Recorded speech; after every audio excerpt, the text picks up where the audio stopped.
Pariwisata, kembali lagi dengan kami di podcast Sobat Pariwisata. Bersama kami, mahasiswa Bisnis Perjalanan Wisata Universitas Gadjah Mada. Bersama saya, Krisna Tatalia Atmaja selaku moderator. Dan juga teman-teman saya yang hadir di sini.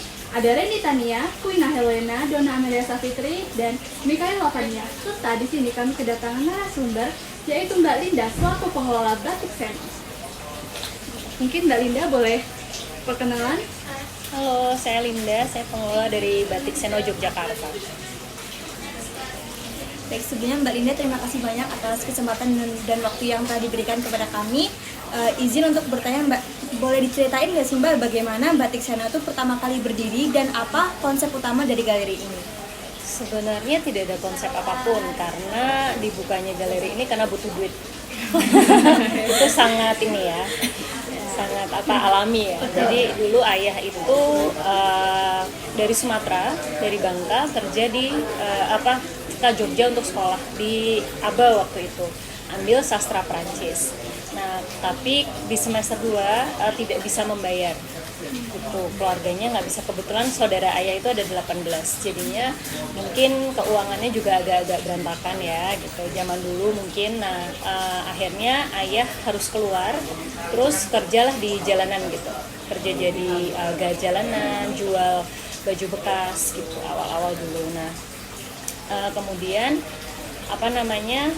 waktu itu ibu kan ketemu ibu di kuliah di kampus waktu itu. Nah, terus ibu waktu itu sudah masuk di satu toko batik di sini. Namanya dulu pabrik batiknya tuh namanya Cindelaras zaman dulu. Nah, kemudian narik ayah untuk bekerja di situ. Nah, disitulah ayah lihat bagaimana prosesnya, kemudian bagaimana bisnisnya. Akhirnya memberanikan diri untuk buka sendiri. Nah, itu pun juga nggak langsung toko karena kan memang minim biaya. Jadi awalnya di kos, kemudian hanya bikin satu lukisan, dijual, laku, nanti beli lagi bahan, kayak gitu terus. Sampai pada akhirnya bisa beli galeri. Kalau ditanyain konsepnya apa, ya nggak ada gitu. Karena memang waktu itu tujuannya kebutuhan hidup ya, mau tidak mau. Dan waktu itu memang karena mungkin ayah adalah orang Sumatera yang tidak menggeluti tentang pakem batik, jadi yang dipilihnya mungkin adalah lukisan batik. Itu di sekitar tahun, mungkin kalau ini berdirinya mungkin di tahun 79-an. Tapi mungkin prosesnya sebelum itu ya. Nah, setelah itu ayah buka itu pun nggak ada konsep karena memang kebutuhan itu. Jadi yang penting jalan dulu gitu. Tidak ada ini. Nah, karena ayah, dan waktu itu tahun 70-an itu baru boomingnya lukisan batik di Jogja. Jadi memang proses awalnya lukisan batik itu kalau yang aku baca di sejarahnya di tahun 1970 gitu. Jadi mungkin itu lagi booming, kemudian ayah juga tidak tahu soal pakem batik yang asli batik, jadi akhirnya menggelutilah lukisan batik ini. Berarti emang awal mulanya itu didasari karena kebutuhan ekonomi ya Mbak? Ya, awalnya dan juga untuk mendirikan galeri yang sudah sebesar ini tuh nggak butuh 1 tahun 2 tahun tapi butuh dari lama. Iya, puluhan tahun. Galeri ini kan berarti sudah 40 tahun lebih ya. Ya, jadi perjuangan dari itulah. Dan nggak langsung segede ini. Awalnya satu, kemudian nanti beli satu lagi, ada uang beli lagi. Dan apa sih Mbak yang menjadi ciri khas dari Batik Seno ini hingga wisatawan tuh lebih milih datang ke sini daripada galeri batik lainnya yang ada di Jogja? Kalau itu dianggap kelebihan, kita tuh nggak tahu ya. Maksudnya apakah ini kelebihan kami atau enggak. Tapi kalau dari dulu kita memang fokusnya di lukisan batik. Tapi memang customer kita jadinya hampir 90% mungkin malah orang luar negeri. Karena lukisan batik itu orang luar negeri lebih aware tentang lukisan batik ketimbang orang kita sendiri. Kalau orang Indonesia, batik itu kan baju, pakaian yang dipakai. Sedangkan kalau orang luar mungkin tidak terlalu pakai batik untuk sehari-hari, jadinya mereka lebih cenderung ke lukisan. Jadi penghargaan mereka terhadap seni itu lebih besar gitu.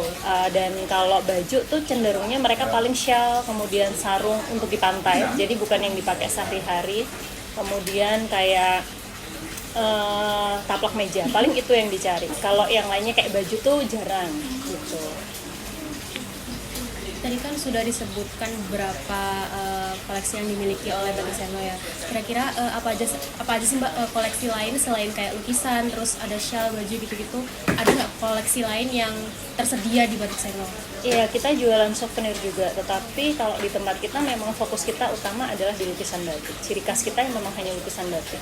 Kain batik, ada mungkin barang antik sedikit, ada wayang, ada souvenir lain nih, kuningan misalnya, atau dalam bentuk baju, sutra, tulis, capring, itu hanya sekedar pelengkap gitu. Jadi kalau kebetulan ada yang nyari ya biar orang juga sekalian, kalau ada siapa tahu ada yang dia suka. Tapi kalau kain dan yang lainnya itu kita nggak produksi sendiri karena memang ciri khas kita di lukisan batik. Berarti dari semua koleksi yang tersedia itu kira-kira yang paling diminati dan yang paling laku itu yang mana Mbak? Lukisan batik. Iya, karena orang kesini memang tujuannya untuk lukisan batik. Balik lagi tadi karena emang pelopornya awalnya dari lukisan batik. Ya. Terus di sini juga menyediakan paket workshop ya Mbak Lina. Itu sejak kapan ya ada workshop itu diadakan? Kalau aku tidak salah ingat itu sekitar tahun 2014-2015 kemungkinan.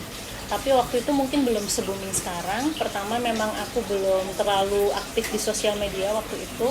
Kedua adalah yang ngajar waktu itu masih ayah. Jadi kalau ayah itu kan karena seniman ya. Jadi ya kalau mood gitu. Walaupun orang udah bayar, kalau ayah nggak mood ya nggak ngajar. Jadi aku harus pontang-panting untuk cari siapa yang bisa ngajarin. Waktu itu aku belum menguasai batik, bukan aku juga nggak menguasai sekarang, tapi kok paling nggak tahu tahapan ngajar. Kalau dulu nggak, jadi dan itu tergantung sama ayah banget gitu. Itu awalnya sih itu, tapi kalau basicnya kenapa aku akhirnya bikin kelas batik itu karena awalnya aku agak prihatin sebenarnya, karena ternyata banyak orang yang tidak bisa membedakan mana batik tulis, mana batik print. Kalau batik cap sama batik tulis aku masih oke lah, tapi kalau ternyata masih banyak orang yang nggak tahu soal batik print sama tulis, bahkan nggak cuma orang kita, tapi orang luar negeri, tapi juga orang kita sendiri gitu. Kalau di sini itu workshopnya berarti bisa batik tulis, bisa batik Enggak, apa? tempat kita hanya batik tulis. Oh batik tulis. Karena kan kita memang sebenarnya kita hanya memanfaatkan apa yang ada. Jadi kadang-kadang ada orang yang masih kurang paham kalau kesini terus minta aku mau bikinnya kain gitu. Nggak bisa karena prosesnya berbeda gitu. Kalau kita memang cenderung ke lukisan. Kalau lukisan tuh prosesnya jauh lebih simpel sebenarnya. Terus pewarnanya kita pakai itu beda sama pewarna kain. Bukan karena kita ngadain, tapi memang ya kita memang produksinya pakai itu. Jadinya akhirnya ya udah apa adanya aja yang kita ajarin seperti itu. Kalau untuk biasanya dari yang workshop sendiri itu kira-kira banyak dari wisatawan mana yang ikut buat pesen di workshop itu Mbak? Kalau wisatawan mana kebanyakan Eropa ya, karena yang banyak datang ke sini Eropa. Tapi memang pesertanya iya 90% memang orang luar, ketimbang orang kita sendiri. Kalau boleh tahu karena ini kan cakupannya kayak banyak banget ya Mbak, itu kayak promosinya tuh lewat apa aja sih Mbak? Aku cuma lewat TikTok sama Instagram. Iya. Lainnya dari mulut ke mulut. Jadi aku nggak pernah kayak bayar apa untuk promo gitu, nggak pernah. Jadi kayak lebih ke apa sih namanya kalau orang istilahnya? Pokoknya dari mulut ke mulut aja. Soalnya sering banget yang datang ke sini kayak aku tahu dari temanku, aku tahu ini, aku baca di Google gitu. Kalau Google kan aku nggak handle ya. Jadi kayak aku nggak ngerti, tahu-tahu ada aja di situ orang bikin review gitu. Jadi aku nggak ngerti. Jadi alhamdulillahnya reviewnya bagus. Nah kalau untuk sampai sekarang yang udah bertahun-tahun lah ya Mbak, kira-kira tantangan apa aja sih yang diperoleh sama pengelola Batik Seno sendiri dalam mengelola galeri ini juga workshop yang ada? Sebenarnya tentang sumber daya ya, karena kita di kota. Jadi untuk sumber dayanya itu memang agak susah, terutama pembatik gitu. Tapi di sisi lain tempat kita juga nggak luas gitu. Jadi ya kita cuma bisa ngajar sebisanya. Jadi benar kayak limited class gitu. Itu terus kalau dulu tantangan terbesarku justru sebenarnya salah satunya adalah pelukis, karena pelukisnya itu aja pertama. Terus kedua adalah kalau satu udah meninggal ya sudah nggak bisa bikin karya yang seperti itu gitu. Tapi untungnya sekarang aku dibantu anak-anak ISI. Nah, anak-anak ISI ini yang akhirnya bikin karya baru. Jadi mereka cukup mewarnai.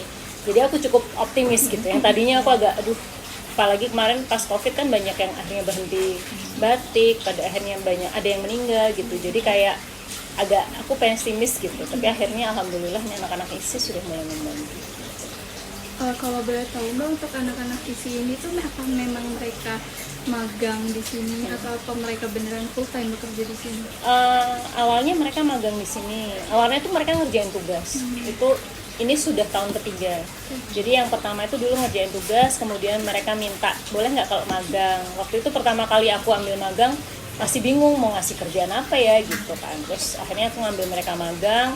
Setelah magang mereka mau part time, ya sudah, jadi mereka part time. Nah, ini sudah ada beberapa yang full time gitu. Kalau boleh tahu untuk jumlah pelukis di sini tuh ada berapa yang bisa membantu dalam kegiatan Di galeriku? Iya, di galeri Pembatiknya ada 5. Kalau anak-anak ISI sendiri itu kalau dari yang full time-nya ada 4. 4, terus ada anak UNU juga 1 orang, itu juga suka ngelukis juga. Nah, kalau lainnya anak part time gitu ya. Mereka kadang kesini bikin karya aja gitu, nanti lukisnya ditaruh di sini. Jadi kalau kejual mereka dapat untungnya. Iya, pasti harus, karena kita paling tidak menghargai tenaga mereka bikin. Kalau boleh tahu juga Mbak, di sini kan seperti yang kita tahu tempatnya juga terbatas. Apakah untuk melakukan workshop ini harus melakukan reservasi terlebih dahulu? Sebaiknya iya, terutama kalau pas lagi sepi gini sih sebenarnya enggak ya. Tapi kalau pas lagi high season, biasanya kalau lagi high season gini memang mau tidak mau harus reservasi, karena penuh pasti, karena tempat kita terbatas. Dan juga kadang-kadang tamu-tamu tuh nggak tahu gini, bayangan mereka kelas batik kita tuh sama dengan yang lain. Jadi kamu bisa melakukan itu malam hari, sedangkan pewarna yang kita pakai sangat tergantung matahari. Jadi itu kenapa jam 4 kita sudah selesai gitu. Jadinya kadang-kadang kalau yang nggak reservasi, kadang-kadang mereka nggak paham, datang tuh jam 4 sore, datang jam 6 sore. Bukan apa-apa, kasihan jauh-jauh ke sini, mereka nggak bisa ikut kelas gitu aja. Lalu Mbak, bagaimana Batik Siena ini menjaga kualitas produknya, mungkin dalam pewarnaan atau dalam kain yang digunakan untuk melakukan lukisan batik ini?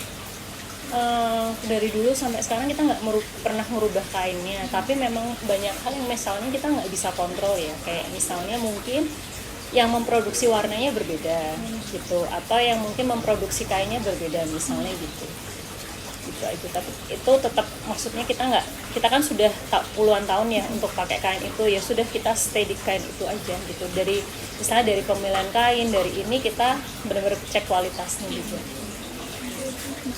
Lalu mengapa Batik Siena ini memilih memberikan pengalaman workshop membatik Mbak kepada pengunjung? Sebenarnya itu tadi sih, base dari keprihatinanku waktu itu. Ada tamu-tamu yang ternyata tidak paham gitu. Terus kita suka dulu waktu itu ada orang bule, batik ini lebih murah di negara ini gitu. Nah, aku kayak gimana ya cara meyakinkan mereka bahwa batik tulis itu berbeda gitu dengan batik print dan sebagainya gitu. Nah, itu salah satunya. Dulu aku tuh saklek dengan full proses. Jadi yang datang ke sini pokoknya harus full dari awal sampai akhir ngerjain sendiri gitu. Nah, kalau sekarang aku lebih penyesuaian, ada yang kecil, ada yang medium, jadi menyesuaikan waktu mereka. Ternyata lebih banyak orang yang mau datang untuk bikin, karena mungkin tergantung waktu mereka, tergantung budget mereka juga kan pastinya. Tadi kan sudah disebutkan ya Mbak tentang jumlah staf yang ada di Batik Siena sendiri. Nah, itu gimana sih cara Mbak Linda sebagai pengelola utama itu mengajari atau memberikan kayak edukasi kepada teman-teman staf untuk sama-sama menjaga kualitasnya gitu Mbak, biar standar dari Batik Siena ini tetap sama begitu atau bakal beda? Kalau awal-awal mereka di sini itu, kalau kualitas apa nih? Kualitas dari layannya sendiri. Pelayanan ya. Kalau lukisan kan memang kontrolku sama adikku, nggak bisa yang lain gitu. Tapi kalau untuk kualitas pelayanan yang selalu kutekankan sama mereka, pertama memang aku punya satu apa ya istilahnya, kalau yang batik ngejelasinnya begini gitu, jadi aku sudah ada tulisan apa yang urusannya, tapi walaupun Indian bahasanya tetap bahasa mereka, jadi aku tidak mengatur harus sama persis ya enggak, tapi paling tidak mereka tahu gambaran besarnya apa yang harus dijelaskan. Nah, aku pertama-tama pasti akan ngejelasin mereka akan ngejelasin nggak usah lengkap, yang penting ada ininya, terus kalian belajar. Jadi aku selalu sediakan buku-buku ini buat mereka untuk belajar. Jadi biar mereka nanti tahu kalau kadang-kadang gini, yang kita tidak pernah bisa prediksi tuh kalau kamu nanya gitu kan, kadang-kadang pertanyaannya luas tuh. Nah, mereka mau tidak mau harus belajar. Dan mereka tuh menyadari itu pada akhirnya karena mereka kepentok. Yang aku biarin mereka justru kepentok masalah dulu gitu, tapi kita di belakangnya backup. Jadi kalau udah mulai gelagapan nggak bisa ini, aku masuk atau siapa yang masuk. Jadi kalau awal-awal gitu, tapi lama-lama mereka udah bisa handle, ya sudah gitu. Terus aku selalu bilang sama mereka jangan pernah sok tahu.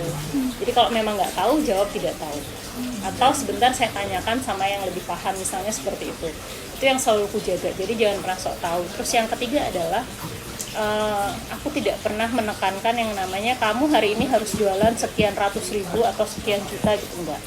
Yang aku tekankan adalah kamu harus membuat tamu nyaman, that's it gitu. Kalau soal beli itu bonus, soal beli itu udah rezeki, nggak bisa diatur. Jadi yang aku atur adalah kamu membuat mereka seperti ini rumah. Jadi aku senang dengan tamu-tamu yang misalnya kalau kalian suka lihat postinganku, kadang mereka balik lagi setelah sekian puluh tahun balik ke sini lagi, atau dari temennya, atau misalnya mereka cuma kesini say hello tanpa beli tanpa apa, itu buatku udah seneng. Atau mereka kontakkan sama kita via WhatsApp atau apa, itu I'm so happy about that. Jadi bukan soal ya uang penting gitu, kita cari duit, tapi buat aku adalah kenyamanan, mereka ngerasa kayak di rumah nyaman, keluarga, itu yang paling penting sih. Dan itu so far yang tamu-tamu rasain, kalau mereka bikin testimoni di Google, itu yang mereka rasain, kayak mereka feel homey, mereka nggak di-push untuk beli misalnya kayak gitu. Nah itu aku nggak mau teman-teman tuh push untuk beli, makanya aku nggak pernah ada target gitu. Apalagi aku menyadari pariwisata nih sistemnya seasonal, musiman. Jadi aku sendiri sama adikku menyadari bahwa ya kalau pas rame kita jangan takabur terus kita foya-foya, enggak, dikumpulin untuk kalau pas sepi kan gitu. Oke, setelah kami mendengar kayak bagaimana caranya Mbak Linda mengelola kualitas dari pelayanan Batik Seno ini sendiri, kira-kira berarti respons dari pelanggan terhadap kayak kegiatan yang dilaksanakan kayak workshop itu seperti apa ya terhadap kegiatannya? So far sih mereka senang ya, mereka happy dengan pelayanan kami, alhamdulillahnya gitu. Kalau soal hasil kita selalu warning dari awal sama tamu, misalnya kadang-kadang ada tamu yang fokusnya dengan hasil gitu. Nah itu yang kita harus kontrol. Jadi fungsi kita di sini tuh nggak cuma sekedar ngajarin tapi ngontrol. Karena kadang-kadang tamu itu pengennya A atau B gitu. Padahal sebenarnya lukisan itu bisa kadang sampai D, kadang F gitu. Nah itu yang harus kita kasih pengertian ke mereka bahwa kadang-kadang suka berbeda, nggak sesuai ekspektasi. Itu yang kita kontrol, ekspektasinya yang kita kontrol gitu. Jadi ada sih tamu-tamu yang memang mereka fine-fine aja, tapi memang ada yang perfeksionis. Nah itu kadang-kadang yang agak-agak susah gitu, tantangannya tuh di situ kadang-kadang. Cuma anak-anak alhamdulillah sih so far bisa ini. Nah, jadi gimana cara kita ngasih pengertian? Jadi so far nggak ada yang komplain ya soal cara kita ngajar, cara ini. So far mereka ngerasa seneng, ngerasa homey, ngerasa puas dengan hasilnya gitu. Jadi mereka menghargai proses. Mbak, mungkin agak balik lagi ke pertanyaan tadi, aku penasaran kalau di sini kan pengunjungnya itu kan banyak yang dari wisatawan mancanegara. Nah dari mahasiswa isi atau pengelola di sini itu bagaimana kayak memberikan informasi atau pengajaran kepada mereka, apakah itu dari guide-nya yang mereka bawa itu juga ada komunikasi dari pihak Batik Seno? Maksudnya soal apa ini? Untuk kayak workshopnya itu kan dari sini juga ada pelanggan dari mancanegara. Nah itu bagaimana Batik Seno itu membentuk mereka agar bisa tetap melayani dari mancanegara itu? Kalau itu anak-anak ini harus wajib berbahasa Inggris itu jelas, tidak bisa tidak. Kecuali tamu-tamu yang memang nggak bisa bahasa Inggris. Mau tidak mau kita harus koordinasi sama guide. Misalnya orang Jepang, kadang-kadang orang Jepang yang sudah sepuh-sepuh mereka tidak bisa bahasa Inggris, mau tidak mau guide-nya harus mendampingi. Atau mungkin ada beberapa kayak orang Itali atau apa yang memang tidak bisa bahasa Inggris, biasanya mereka akan terus mendampingi gitu. Tapi kalau so far sih kebanyakan mereka bisa bahasa Inggris ya. Jadi aku selalu mewajibkan siapapun yang di sini paling tidak bisa basic English. Anak-anak isi itu awalnya juga nggak bisa, hanya sekedar tahu basic tapi kan nggak pernah praktek. Kalau bahasa Inggris itu kan memang harus praktek, nggak bisa nggak. Tapi kalau di sini karena mereka mau tidak mau harus ngobrol, jadi mau nggak mau mereka akhirnya terpaksa ngomong. Tapi dari yang mereka nggak bisa, jadi sekarang mereka pede hanya untuk sekedar ngomong hey atau bahkan main sama tamu-tamunya. Gitu. Jalan kemana, lihat pameran, lihat apa, jalan apa sih nggak apa-apa, monggo. Yang penting buat aku adalah jaga kesopanan karena kamu mewakili toko, gitu. Jadi tapi kalau bahasa Inggris itu wajib, harus berani. Yang aku bilang jangan takut kalau berbahasa Inggris. Toh mereka yang di sini kan juga bukan orang Inggris, bukan orang Amerika yang basicnya juga bahasa Inggris. Jadi kalau kamu salah atau nggak ngerti grammar ya wajar aja, nggak apa-apa. Gitu. Yang penting kamu bisa ngobrol, bisa nyambung, ditanyain apa nyambung. Gitu. Tapi kalau misalnya mereka nggak bisa nih kira-kira apa ya kira-kira gitu. Nah aku biasanya ada yang backup gitu. Jadi kalau udah bingung mereka akan nanya ke siapa gitu. Aku selalu bilang ini kerjasama bentuknya. Jadi nggak kerja sendiri-sendiri, harus saling melibatkan satu sama lain. Lalu apa perkembangan atau tren yang Mbak Linda lihat dalam minat terhadap batik itu di kalangan wisatawan, Mbak? Kalau orang bule nggak ada tren ya. Kalau orang bule tuh ya mereka memang datang ke sini menghargai seni, pengen beli batik, lukisan batik terutama. Aku nggak bisa melihat trennya karena memang ya di sini memang lukisan batik jualnya. Tapi kalau di kalangan orang Indonesia iya, karena kayaknya sekarang ini orang tuh lebih cenderung cari tempat yang bisa mereka berkegiatan, bikin konten misalnya gitu. Walaupun sebenarnya targetku bukan hanya sekedar konten, tapi ada penerus lah gitu sebenarnya. Cuma ya ini adalah awal mulai yang baik dengan orang mengenalkan kelas batik dimanapun itu ya, nggak harus di tempat kita. Aku seneng banyak orang yang bikin konten, jadi banyak orang yang mengenal batik, kayak tahu oh ternyata susah ya, ternyata memang kalau batik tulis mahal tuh ya wajar ya gitu. Beda dengan kalau kita jualan lukisan doang atau jual kain batik doang, mungkin orang cuma sekedar oh ya pengen tulis, oh ya pengen print. Tapi kalau mereka udah merasakan experience-nya, mereka akan cenderung lebih appreciate itu. Semoga itu menjadi ya nantinya ada penerusnya suatu saat nanti gitu. Experience kayaknya sekarang menjadi tren ya, orang punya experience di mana. Walaupun sebenarnya kita nggak jual, maksudnya tidak serta merta kita buka kelas batik karena itu gitu, nggak gitu.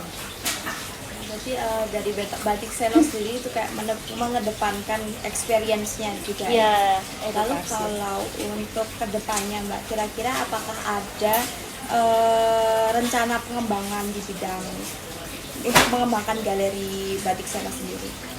Pengen banget kalau bisa, tapi aku nggak mau buka cabang, aku cuma mau ada di sini. Kalau bisa beli bangunan atau tanah di sekitar sini, bisa ngembangin, bisa mengambil banyak tenaga kerja, kan itu aja ya sebenarnya kan kita orang. Cuma tapi ya itu jangka panjang ya, secara tanah di sini mahal banget, jadi modalnya gede. Jadi ya kita syukuri apa adanya aja sekarang. Pengennya sih ya bisa, yang jelas tuh karena aku ngeliat anak-anak misalnya yang magang di sini gitu, kalau ngeliat mereka kerjanya bagus kan kita tuh pengennya kalau bisa kerjalah gitu sama kita gitu. Tapi kan kita nggak mungkin nampung semua ya, jadi kita berdoanya bisa lebih besar lagi, bisa berkembang lagi, bisa nampung yang les lebih banyak. Karena selama ini sampai rebutan, sampai nolak-nolak, aku kasihan gitu kalau yang udah jauh-jauh udah ini. Itu aja sih. Kalau yang pernah ditolak-tolak itu Mbak, apakah Mbak Linda menawarkan opsi lain kalau mereka udah datang di Batik Seno ini? Mungkin kayak workshopnya full gitu. Ya tergantung, kalau mereka masih punya waktu dan aku masih ada waktu untuk esok harinya ya aku tawarin. Tapi kalau mereka sudah nggak ada waktu ya tidak ada yang bisa aku lakuin. Sebenarnya bisa saja aku nawarin, mungkin kamu bisa kelas, kecuali mereka nanya ya, kan aku tawarkan mungkin kelas di mana yang opsi. Cuma kan aku nggak tahu kualitas. Nah kan lebih gini, kita nggak ngerti, terus kita menyaran ke sana, kemudian mereka kecewa kan, kita kena juga gitu. Nah kadang-kadang tuh itu yang, sedangkan aku tidak punya waktu untuk kesana kesini buat coba kira-kira experience-nya gimana gitu kan, aku nggak ngerti kan. Nanti aku kesana juga mata-mata lagi kan. Padahal aku niatnya mau biar bisa sharing. Sebenarnya kan bisnis kayak gini tuh bisnis kerjasama kan, nggak bisa sendiri. Harus kalau misalnya kita bisa apa ya, bareng-bareng, maju bareng kan lebih enak daripada aku maju sendiri atau yang lain enggak gitu. Kalau bisa kan kayak gini aku dapat lukisan dari pelukis lain juga, yang penting semuanya bisa jalan gitu maksudnya.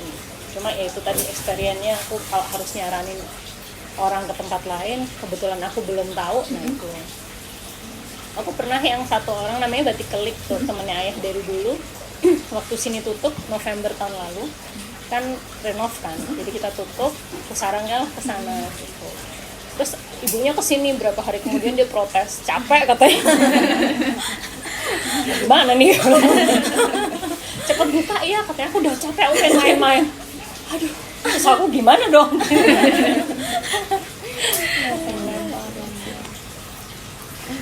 Memang ketika menyarankan sesuatu itu jadi beban moral juga ya Mbak, Iya. takutnya nggak sesuai dengan ekspektasi Iya, gitu. kadang-kadang kan itu ya, kecuali kita memang punya satu misi, satu pola pekerjaan, dan itu beda cerita. Ini mungkin jadi pertanyaan terakhir dari aku. Aku izin nanya nih Mbak, apa sih prinsip yang Mbak Linda pegang, terutama ketika menjalankan bisnis di bidang kesenian yang juga bergerak di bidang pariwisata gitu, biar bisnis itu tuh tetap stabil, tetap sustain gitu Mbak untuk tahun-tahun ke depannya. Untuk jangka panjangnya. Gitu.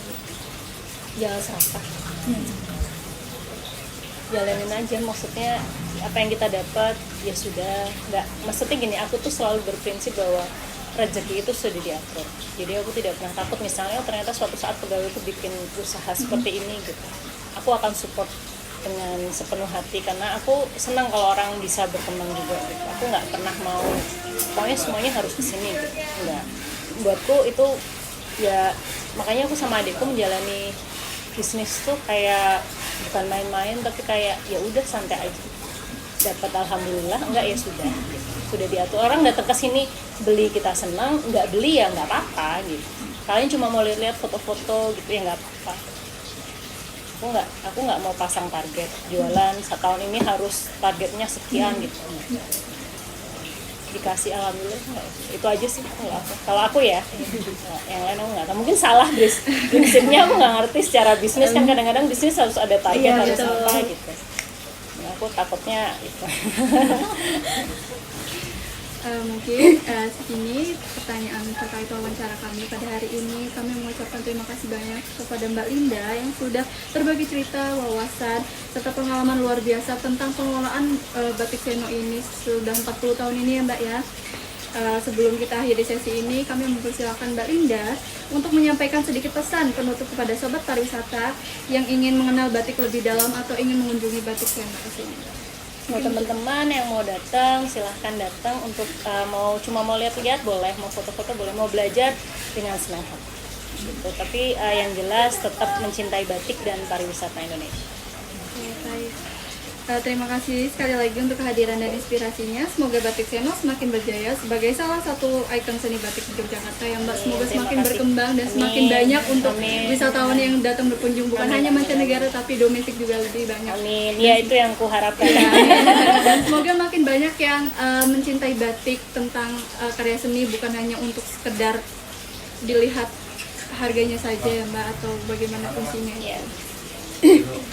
Oke, dan untuk sobat pariwisata, jangan lupa untuk mengenal batik. Kita bukan hanya mendukung karya lokal, tetapi juga menjaga identitas budaya bangsa.